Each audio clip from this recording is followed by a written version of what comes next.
How are you? My name is Ghulam Mohammad. आज हम लोग बात करने वाले हैं एक्सेल के एक न्यू टॉपिक पर जिसका नेम है चार्ट टूल्स। बेसिकली जब हम डेटा को अपने मेंटेन करते हैं, डेटा को ऑर्गेनाइज करते हैं, तो हमें उस टाइम पे एक बात का बहुत ज़्यादा ध्यान रखना पड़ता है कि डेटा हमारा इस मेथड में ऑर्गेनाइज होना चाहिए कि वो इजी टू अंडरस्टैंड हो जाए, उसको समझना हमारे लिए बहुत ज़्यादा यूजफुल हो और बहुत इजी वे में हम उस डेटा को समझ पाएं। तो हम लोग क्या करते हैं कि अपने डेटा को इजी वे में मेंटेन करने के लिए अलग अलग पॉइंट्स को फॉलो करते हैं। जैसे मान लीजिए डेटा में सीरियल नंबर अलग राइट कर दिया आपने, डेटा में फादर नेम का एक अलग कॉलम बना दिया, थोड़ा डिस्टेंस देकर मदर नेम का एक अलग कॉलम बना दिया, क्लास का या रोल नंबर का एक अलग कॉलम बना दिया।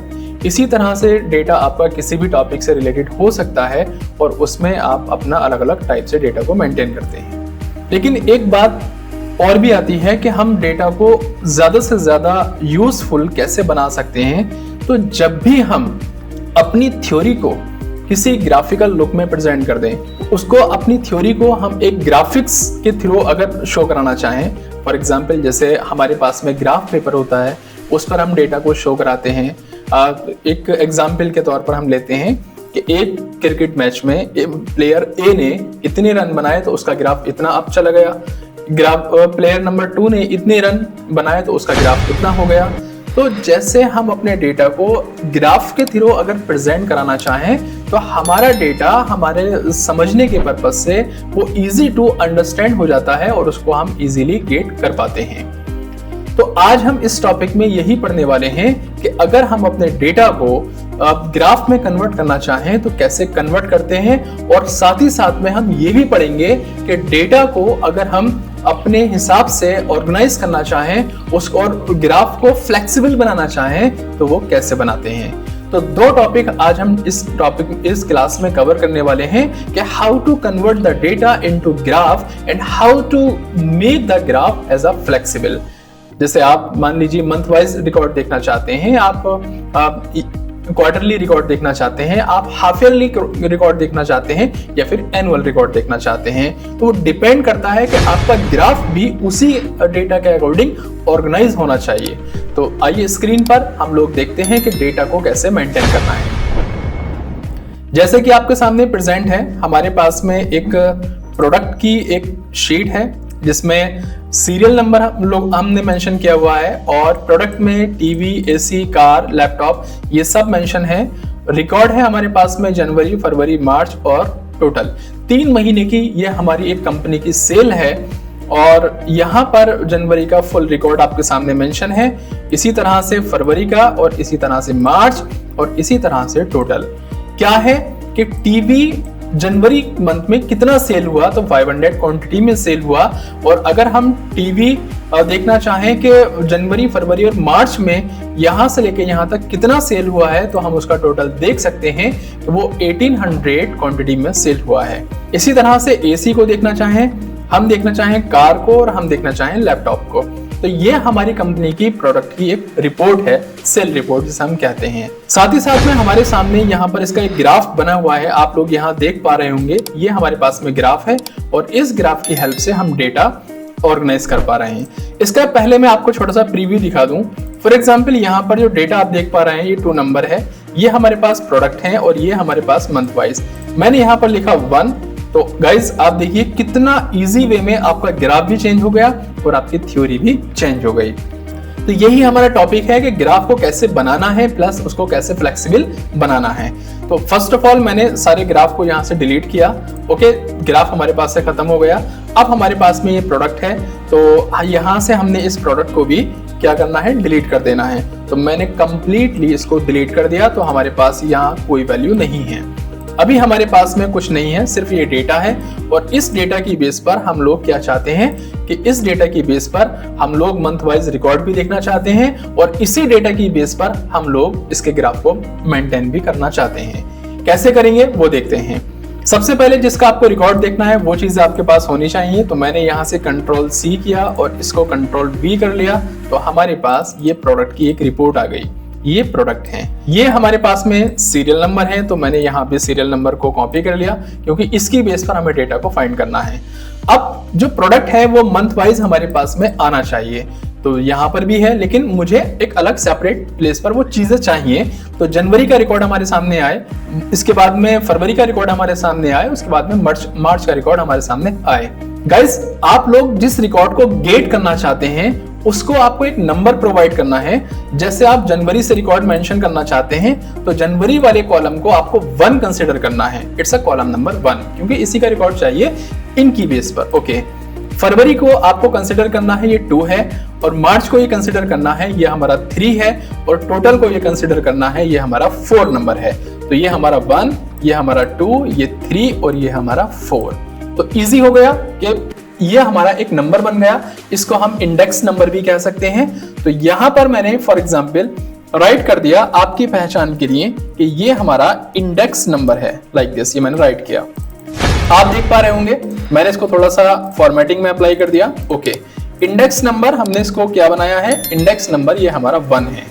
क्या है हमारा 1, इसको भी मैंने थोड़ा सा हाईलाइट कर दिया लाइक दिस, और इसी तरह से इसके सामने आने वाली वैल्यूज को भी मैं थोड़ा सा हाईलाइट कर देता हूँ। ओके, ये इंडेक्स नंबर 1 हो गया। मैं आपको फिर बता रहा हूँ 1 कहां से कंसिडर किया हमने, जनवरी को हमने 1 माना, फरवरी को हमने 2, मार्च को हमने 3 और टोटल को हमने 4 कंसिडर किया। तो यहां से हमने ये 1 2 3 ले लिया। ओके, यहां पर अगर हम 2 एंटर करते हैं तो हमारे पास में फरवरी का रिकॉर्ड आ जाएगा। यहां पर अगर हम 3 एंटर करते हैं तो हमारे पास मार्च का रिकॉर्ड आ जाएगा। कैसे आएगा अब उसको समझते हैं। फर्स्ट ऑफ ऑल हम चाहते हैं कि पहले मंथ के नेम आने चाहिए, ये जो मंथ है ये हमारे नेम आने चाहिए। तो हमने एक फार्मूला लगाना है और उस फार्मूले का नेम होगा चूज। ये आपके सामने लिखा हुआ है CHOOS, चूज एक फार्मूले का नेम है जो आपके डेटा को इंडेक्स नंबर की हेल्प से गेट करने में आपकी हेल्प करता है। कैसे करते हैं, इंडेक्स नंबर उसने कहा, हमने बताया ये हमारा इंडेक्स नंबर है। जैसे फॉर एग्जांपल 2 लिखा है, ओके। अब उसने बताया वैल्यू 1 क्या है, वैल्यू 2 क्या है, वैल्यू 3 क्या है, तो हमने उसको बताया जनवरी हमारी वैल्यू 1 है, ओके, 2 हमारा फेब है, 3 हमारा मार्च है और उसके बाद हमारा टोटल है। ब्रैकेट को हम क्लोज करते हैं और एंटर कर देते हैं, हमारे सामने फेब आ गया। यहां से थोड़ा सा इसको फॉर्मेटिंग अप्लाई करते हैं ताकि ये चीजें एक क्लियर अच्छी लगनी चाहिए, लाइक दिस। और इस डेटा को हमने यहां से सेंटर में कर लिया, फरवरी आ गया। क्यों? क्योंकि इंडेक्स नंबर क्या है, 1 है, वो सॉरी 2 है। यहाँ पर 1 लिखा तो जनवरी आ गया, यानी कि हमारा फॉर्मूला एक प्रॉपर सिस्टम में वर्क कर रहा है। इसी तरह से हमने कंसिडर किया 3 तो मार्च आ गया, और अगर हमने यहाँ पर इंडेक्स नंबर एंटर किया 4 तो ये हमारा टोटल आ गया। इसी बेस पर हम लोग फाइंड आउट कर सकते हैं कि हमारे अगर हमें वैल्यूज चाहिए और टीवी की तो हम कैसे फाइंड आउट करेंगे। फार्मूला हमें फिर से वही लगाना है, फार्मूले का नेम होगा CHOOS चूज, और वो हमसे सबसे पहले डिमांड करता है कि आपका इंडेक्स नंबर क्या है। तो हमने इंडेक्स नंबर उसको बताया कि ये हमारा 1 है। ओके, वैल्यू क्या है, तो वैल्यू हमने जनवरी से लेकर और टोटल तक यहाँ तक शो करा दी। तो यहाँ पर हमें सारी वैल्यूज को इस तरह से शो कराना है, वैल्यू 1, 2, 3, 4, क्योंकि उसकी डिमांड ऐसी ही है कि सारी वैल्यूज को 1 by 1 हमें शो कराइए। तो हमने इसको ऐसे ही प्रोवाइड किया, ब्रैकेट को क्लोज किया और सिंपल आप देखेंगे कि आपके सामने जनवरी मंथ में टीवी की जो क्वांटिटी सेल हुई है वो 500 हो गई। अब यहाँ पर हम लोग क्या करते हैं, 2 एंटर करते हैं तो 600 जो कि फेब में है, और इसी तरह से हम 3 एंटर करते हैं तो 700 जो कि मार्च में है। और अगर आपको टोटल देखना है तो आपने 4 एंटर किया और यहाँ पर आपका टोटल आ गया। गाइज, कितना इजी हो गया इसको अंडरस्टैंड करना कि हम जिस मंथ का डेटा सेपरेट देखना चाहें तो हम 1 सेकंड में उसको गेट कर सकते हैं। इसी तरह से हम लोग फिर से 1 पर आते हैं, 1 पर आ गए। अब मुझे ये सारा रिकॉर्ड फाइंड आउट करना है, तो हम एक काम कर सकते हैं। क्या, हमने इसको डिलीट किया, अब मुझे ये फार्मूलाज ना शॉर्ट वे में यूज करना है, यानी कि इसको फास्ट फार्मूलाज को यूज करेंगे। तो ये कॉलम इंडेक्स नंबर तो हमारा ऑलरेडी यही फिक्स रहेगा, है ना, एवरी टाइम हमें यहीं से गेट करना है। तो मैंने इसको क्या बना देना है, इसको एब्सोल्यूट बना देना है। गाइस, एब्सोल्यूट हमारी जो सेल रेफरेंस होती है एक्सेल के अंदर, सेल रेफरेंस 3 तरह की होती है। और सेल रेफरेंस को बनाने से पहले एक बात ये समझना होगा कि कॉलम हेडिंग और रो हेडिंग को मिलाकर हमारी सेल रेफरेंस बनती है। और सेल रेफरेंस हमारी 3 टाइप्स की होती हैं, एक हमारी रिलेटिव सेल रेफरेंस होती है, एक हमारी एब्सोल्यूट रेफरेंस होती है और एक हमारा मिक्स्ड सेल रेफरेंस होता है। जो सेल रेफरेंस हमारी बेसिकली जैसे A2, A3, A4 ऐसी होती है उसको हम एब्सोल्यूट रिलेटिव सेल रेफरेंस बोलते हैं। और जो सेल रेफरेंस हमारी एब्सोल्यूट होती है वो डॉलर के साथ होती है, जैसे $A, $B, $1, $2, इस तरह से जो सेल रेफरेंस होती है उनको एब्सोल्यूट सेल रेफरेंस हम लोग कहते हैं। तो बेसिकली याद रखिएगा, सेल रेफरेंस हमारी 3 टाइप्स की होती हैं, और जब भी हमें किसी भी सेल को लॉक करना होता है, किसी भी सेल की हमें अगेन एंड अगेन नीड होती है, तो हम उस सेल को एब्सोल्यूट सेल रेफरेंस में कन्वर्ट कर देते हैं। तो कैसे करेंगे? यहां से हम लोगों ने I12 यानी कि ये सेल का रेफरेंस है, इसको F4 प्रेस किया, तो गाइस यहाँ पर ये हमारा एब्सोल्यूट रेफरेंस बन गया और ये अब लॉक हो गया। हम फार्मूलाज को ड्रैग करेंगे, लेकिन ये अपनी जगह से ड्रैग नहीं होगा।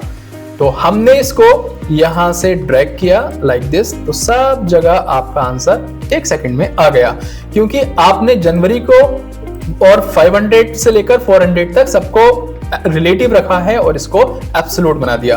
अब देखो यहां पर हम क्या करते हैं, अगर हम लिखते हैं 2 तो फरवरी का पूरा टोटल आ गया, और इसी तरह से हम लिखते हैं 3 तो 3 का पूरा टोटल आ गया, और इसी तरह से हम लिखते हैं यहाँ पर 4 तो 4 का पूरा टोटल आपके सामने प्रेजेंट हो गया। अब इसी तरह से मुझे यहाँ पर इन सब का टोटल चाहिए, कि फॉर एग्जाम्पल टीवी से लेकर और लैपटॉप तक मेरी इस साल में या इस मंथ में या इस क्वार्टर में कितनी क्वांटिटी सेल हुई है, और ओवर जो पीसेस हैं वो कितने सेल हुए हैं। तो हमने यहाँ पर सम लगाना है, और सम लगाकर इन सब के टोटल को फाइंड आउट कर लेना है। और जैसे हमने फाइंड आउट किया तो 6750 आ गया, ये हमारे टोटल हो गया। अब मुझे जनवरी का टोटल देखना है, तो ये मैंने 1 लिखा तो जनवरी का आ गया, आप यहाँ से मैच कर सकते हैं। इसी तरह से मैंने 2 लिखा तो ये हमारा फरवरी का आ गया, और इसी तरह से 3 लिखा हमने तो ये हमारा मार्च का आ गया। लेकिन यहाँ पर जो टोटल आ रहा है, टोटल के साथ भी लिखकर आना चाहिए कि ये आपका मार्च का टोटल है। यहाँ ऊपर तो लिस्ट आ रही है, तो हम चाहें तो टोटल के साथ भी इसको मैनेज कर सकते हैं। किसको? मंथ को। जब भी आपको किसी भी वैल्यूज के साथ में किसी अल्फाबेट्स को अटैच करना हो, उसको एक साथ जोड़ना हो, एक साथ दिखाना हो, तो इस प्रोसेस को कॉन्कैटिनेशन कहा जाता है। कॉन्कैटिनेशन में अल्फाबेट्स और नंबर्स को एक ही सेल में हम लोग दिखा सकते हैं। कैसे दिखाते हैं उस प्रोसेस को देखिए। ये हमारा फार्मूला है, यहाँ पर हमने लिखा कि हमारा जो मंथ है वो मंथ क्या है, तो मंथ है हमारा मार्च। ओके, यहाँ पर हमने मंथ को लिखा। उसके बाद में हम यहाँ पर एक सेल और दूसरी सेल को सेपरेट करने के लिए यहाँ पर M% ऑपरेटर का यूज करते हैं 2 टाइम्स। ये वाला इसके लिए हो गया और ये वाला ऑपरेटर इसके लिए हो गया। इसने एक तरह से डिवाइडर का काम किया, दोनों चीजों को सेपरेट कर दिया। और बीच में अगर कुछ आप दिखाना चाहते हैं तो इन्वर्टेड कॉमास में यहाँ पर आप अपनी मर्जी से कोई भी चीज दिखा सकते हैं, जैसे वाइड स्पेस दिखाना है, कॉलम दिखाना है। तो अब हमने एंटर किया, तो उसके बाद इसको यस किया, तो आप देख सकते हैं कि यहाँ पर जो टोटल आ रहा है गाइस वो मंथ के नेम के साथ आ रहा है। मैंने लिखा 1 तो जनवरी के साथ में आ रहा है, मैंने लिखा यहाँ पर 2 तो 2 के साथ में आ रहा है, 3 तो 3 के साथ में, और इसी तरह से 4 तो 4 के साथ में। कितना इजी हो गया कि आप एक नंबर की हेल्प से सारे डेटा को गेट कर लिया आपने, और उसके टोटल को भी आप यहाँ पर दिखाना चाहते हैं और वो आपने दिखा दिया। अब बात आती है कि अगर हम इस डेटा को एक ग्राफ में कन्वर्ट करते हैं तो कैसे उसको हम ग्राफ में कन्वर्ट करेंगे, प्लस उसको कैसे हम फ्लेक्सिबल बनाएंगे। तो देखिए यहाँ पर हमें जाना है इंसर्ट में, और इंसर्ट में जाने के बाद में आपके पास में एक ऑप्शन रहता है चार्ट का। चार्ट में हमें डिफरेंट टाइप्स के ऑप्शन मिलते हैं। यहाँ मेरा आप कर्सर देख रहे होंगे। तो फर्स्ट ऑफ ऑल मैंने यहाँ से टीवी से लेकर और दोनों वैल्यू तक ये रिकॉर्ड सेलेक्ट किया, और रिकॉर्ड सेलेक्ट करने के बाद में हमने क्लिक किया, और यहाँ से हमें अलग अलग टाइप्स के डिजाइन मिलने शुरू हो गए कि आप कैसा दिखाना चाहते हैं। Like this 2D bar, 3D बार, या फिर कॉलम में 3D कॉलम्स में वो दिखाना चाहते हैं। हमने कहा फिलहाल आप हमें एक सिंपल वे में ये वाला फॉर्मेट दिखा दीजिए, या फिर ये दिखा दीजिए, ये दिखा दीजिए। हमने कहा ओके, आप हमें ये वाला दिखाइए 2D कॉलम में। क्लियर?